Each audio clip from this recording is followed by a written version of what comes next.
joints, forever down, di nag-switch. Panoorin mo ko maging rich, bitch.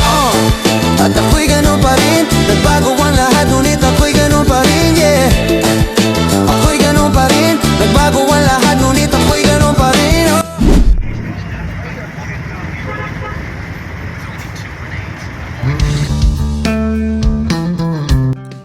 Sumapit na naman ng tag-ulan, hindi alintana ang lamig at ang pagkabasa. Sumisinag ang bawat liwanag ng kidlat sa kalangitan at ng paghagibis ng mga walang tulin ng mga sasakyan. Sumasamo sa aking isipan ang mga nakasanayan, tulad na lang kung tag-ulan. Magandang gabi, kahit pa paano nakakatikim pa rin tayo ng mga kinasanayan natin. Grabe, sarap. Makalipas ang mga araw ay dumating ang aking bunsong kapatid dito sa Manila. So yan, nandito tayo ngayon sa kinamama at susunduin natin yung kapatid dahil ipapasyon natin. Yeah, kamusta ka, sana ayos lang. Mag-aaral kasi siya dito sa Manila sa kursong culinary. Katulad ng kanyang ate na nasa ibang bansa na, ay nangangarap din na magkaroon ng magandang buhay. Siyempre bago sumabak sa paaralan, ay pasyal muna natin yan.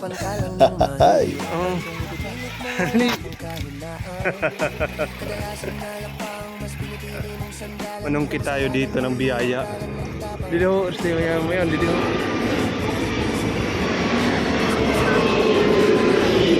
Ay, maloya ka, ano pala?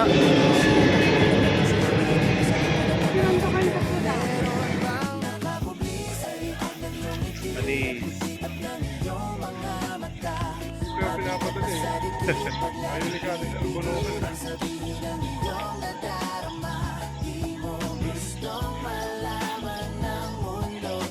So ayan, nakarating din dito ng Baklaran yung ating kapatid. Paris, ano? Tara, ito yung Baklaran Church. Di ba? Panis. Ibang klase naman kasi mamasyal dito sa Baklaran, lalo na kung may pera. At pagkatapos nga ay dumiretso na kami ng MOA o Mall of Asia. Ay, sana all. Siyempre pagkakataon din natin dahil naka-day off din tayo.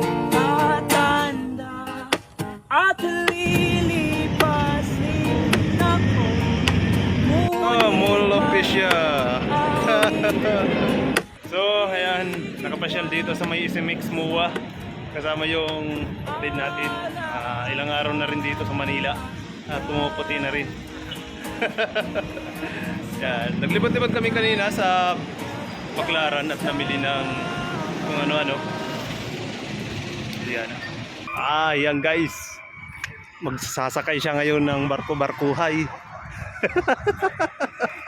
Tapos magsasakay siya doon sa palidong-lidong. Tamang lakad lang dito sa may MOA.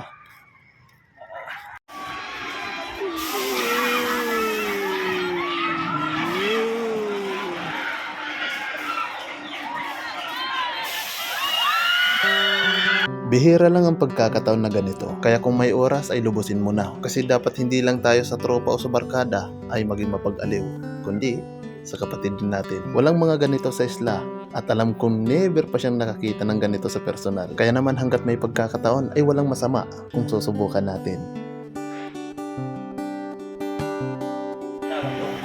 So ayan, kadalasan ay minsan naman ay kailangan natin mamasyal dito sa lugar na kung saan hindi natin kabisado, pero pinipilit natin kabisaduhin. At ayan, kasama na kayo kapatid ay subay kami dito sa isang tinatawag na Ferris wheel dito sa Manila.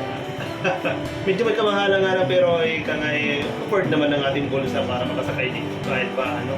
At napakadaan na, mas gusto ko sana yung ikot ng ikot talaga, yung napakabilis na ikot, kaso parang upad pagong ito .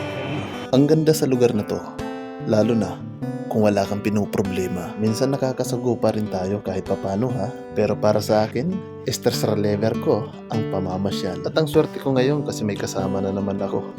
Ito ang unang experience at ang unang sakay ko dito. Hindi naman ako takot sa taas kasi sanay na tayo sa bangin at talampas. At pagkatapos ay dumiretso na kami ng seaside.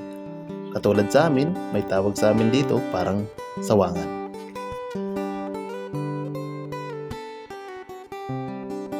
Masarap talaga sa pakiramdam ang ganito. Yung tamang upo lang, tapos tingin-tingin ng mga chicks sa paligid.